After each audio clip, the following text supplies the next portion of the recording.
అంటే ఇంకోటి ఇప్పుడు లివింగ్ రిలేషన్షిప్కి వస్తే మనం మాట్లాడితే సో అంటే వీళ్ళు ఇప్పుడు మీరు పరిచయం చేసిన తర్వాత వాళ్ళ ఇష్ట ప్రకారంగా ఒక దగ్గర ఉంటారు, వాళ్ళు ఎక్కడ ఉంటారో మీకు కూడా ఐడియా ఉండదు.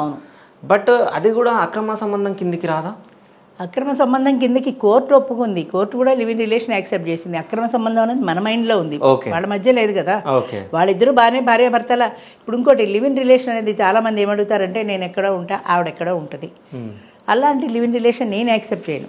మిగతా వాళ్ళు ఏమైనా కానివ్వండి. ఆయన కూడా అడిగాడు ధర్మేంద్ర ఎక్కడ ఉన్నాడో, అమ్మాయిని ఎక్కడ ఉంది, వాళ్ళది లివింగ్ రిలేషన్ కాదని. అది అవునో కాదో నాకు తెలియదు. నేను పెట్టిన లివింగ్ రిలేషన్ వాళ్ళు భార్యాభర్తల మాదిరిగానే సహజీవనం అన్నారంటే కలిసి జీవించటం. ఇద్దరు ఒకే ఇంట్లో భార్యాభర్తల మాదిరిగానే ఉంటారు, లీగల్ వైఫ్ కాదంతే. ఎందుకంటే ఆస్తి కోసం అని, కేవలం ఆస్తి కోసం తప్ప మిగతా అన్ని విషయాల్లోనూ ఆవిడ భార్యే. ఆయన బరువు బాధ్యతలు కానీ హక్కులు కానీ అన్నింట్లోనూ ఆవిడ భార్యగానే వ్యవహరిస్తుంది. నీ ప్రాపర్టీలో పిల్లలు వద్దన్నారు కాబట్టి ప్రాపర్టీ షేర్ అవసరం లేదు, అంతేగాని ఇది అక్రమ సంబంధం అని కనుక భావిస్తే అది వాళ్ళ మైండ్ సెట్ అంతే. గవర్నమెంట్ యాక్సెప్ట్ చేసింది, మరి ఇంక దేనికి బాధ?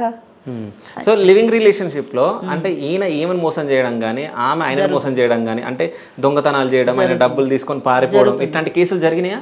ఇంతవరకు జరగలేదు, కానీ జరిగే అవకాశం అయితే ఉంది. ఎందుకంటే ఆయన ఉన్నాడు అనుకోండి, ఇప్పుడు ఈవిడికి ఎందుకు ఆస్తి ఇవ్వాలి అని ఇయ్యడు. ఇప్పుడు మాకు